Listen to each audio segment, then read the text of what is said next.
À Santiago, la CIA presse le commandant en chef de l'armée, le général Schneider, de convoquer de nouvelles élections. La Constitution lui en donne le pouvoir. Mais le général refuse, il ne veut pas se mêler de politique. La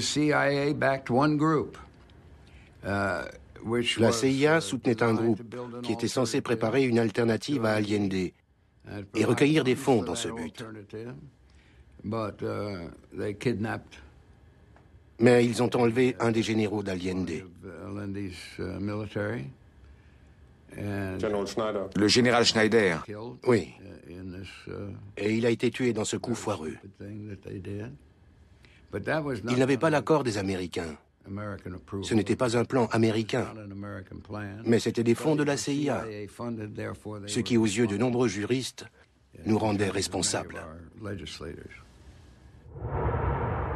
Malgré l'assassinat du général Schneider, Allende prend ses fonctions. Un duel inégal commence entre Allende au sud et Nixon au nord de l'Amérique. Nixon est prêt à tout pour rendre la vie impossible au nouveau président chilien. Celui-ci veut nationaliser les compagnies américaines. Un duel à distance.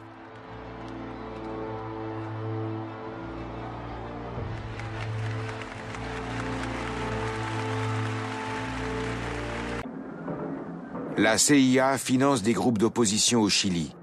Ils exploitent sans hésiter la moindre erreur du gouvernement socialiste d'Allende. Les troubles se multiplient.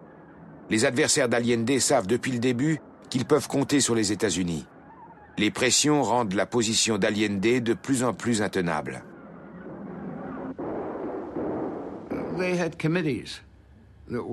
Il y avait des comités qui examinaient les plans d'action proposés par la CIA ou le Pentagone. Des plans secrets. Quel était le rôle de Henry Kissinger?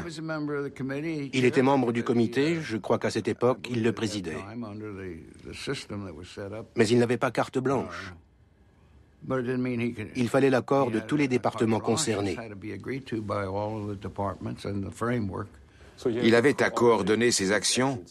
Il les coordonnait, mais il devait s'assurer que tous les approuvaient. Nous ne connaissons pas le contenu de ces conversations parce qu'elles sont toujours classées confidentielles défense et n'ont jamais été publiées. Mais nous savons que dans ces réunions internes, il défendait avec acharnement la position de Nixon, en transmettant à la CIA ses ordres, qui étaient d'entreprendre quelque chose contre Allende. Il y mettait toute son énergie.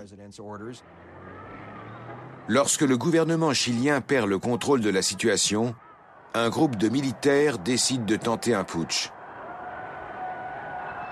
Les chasseurs de l'armée de l'air chilienne bombardent le palais présidentiel.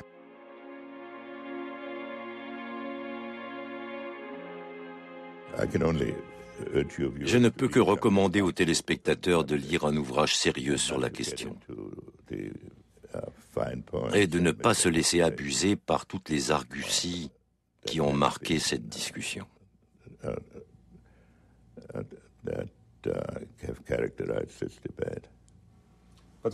Permettez-moi de poser une question plus générale.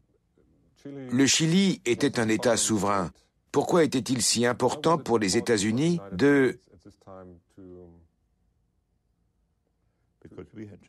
Parce que nous venions d'assister à l'installation des missiles à Cuba en 1962. Et qu'au même moment, les Soviétiques étaient en train de construire une base de sous-marins à Cienfuegos à Cuba. L'Argentine était au bord de la guerre civile. Et notre évaluation de la situation correspondait à celle des gouvernements précédents. Nixon n'a rien inventé. Kennedy et Johnson avaient appliqué la même politique, avec plus de succès au moment des élections. Voilà pourquoi nous étions concernés par ces problèmes. Mais je n'ai rien à ajouter. Inutile de continuer sur ce sujet.